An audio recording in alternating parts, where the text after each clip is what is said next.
Rouen et le Tour de France. 7 anecdotes. Une première normande.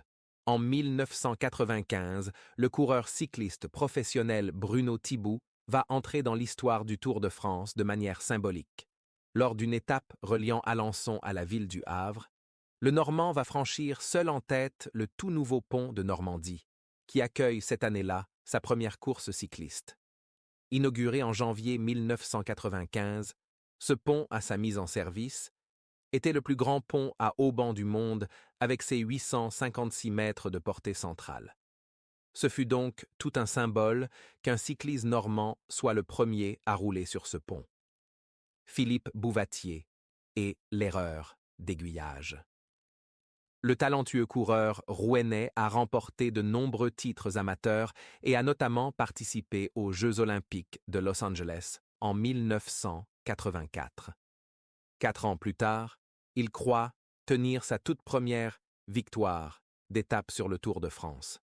Seul en tête, dans la montée finale entre Blagnac et Guzet-Neige, la victoire lui tend les bras lorsqu'il est victime d'une erreur d'aiguillage à 200 mètres de l'arrivée de la part d'un organisateur.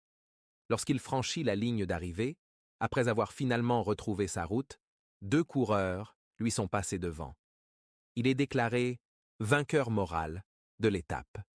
Une bien maigre consolation pour celui qui ne lèvera jamais les bras sur le Tour, malgré 4 participations. Jacques Anquetil, le champion normand. Jacques Anquetil est sans nul doute le coureur cycliste normand le plus emblématique de l'histoire du cyclisme français. Surnommé Maître Jacques, il a marqué l'histoire du vélo dans les années 60.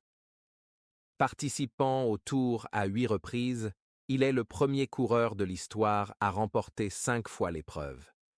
D'abord vainqueur en 1957 pour sa première participation, il ajoute 4 titres d'affilée à son palmarès entre 1960 et 1964 en réussissant l'exploit de porter le maillot jaune durant la totalité de l'édition 61.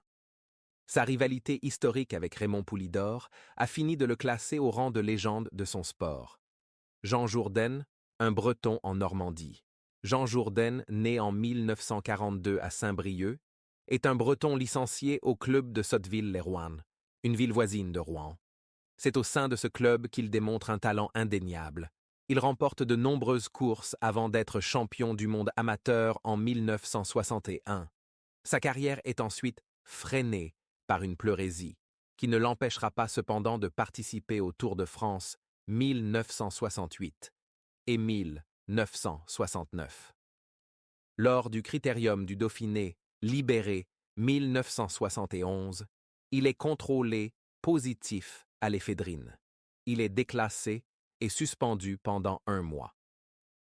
En 1972, Jourdain abandonne la compétition à la suite d'une chute dans la première étape du Critérium du Dauphiné. Après sa carrière de cycliste, il reste dans le monde du vélo en ouvrant un magasin de cycles à Pont-Audemer avant de s'installer sur la Côte d'Azur. Paul Duboc, victime d'empoisonnement.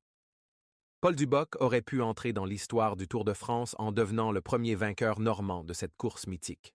Malheureusement, une concurrence tricheuse et prête à tout va l'empêcher de remporter ce titre. En 1911, Paul Duboc participe à son 3e Tour de France. Le Rouennais est 2e du classement général au départ de l'étape reine et décisive entre Luchon et Bayonne. Dans le col de l'Aubisque, il distance ses concurrents directs à la victoire finale et s'en va glaner le maillot jaune. C'est alors qu'il est pris de terribles vomissements qui l'obligent à mettre pied à terre. Il vient difficilement à bout de l'étape avec plusieurs heures de retard sur le vainqueur. Plus tard, on va apprendre qu'il a été victime d'un empoisonnement après avoir bu dans un bidon tendu par un spectateur au bord de la route. Il finira 2e du Tour cette année-là. L'incroyable mésaventure de Paul Poulengue. Paul Poulengue est un cycliste amateur normand qui fait partie du Vélos Club de Rouen et qui a décidé de vivre son rêve. En 1957, il passe professionnel dans l'unique but de participer au Tour de France et prend le départ de la plus grande course cycliste du monde. Lors de l'étape, entre Caen et Rouen, le Normand s'arrête dans un bar aux alentours d'Elbeuf pour s'hydrater, une pratique courante à l'époque.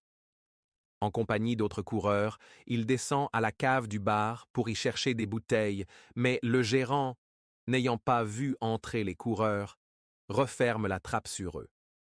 Les malheureux resteront coincés plusieurs minutes avant que le patron ne se rende compte de sa bévue.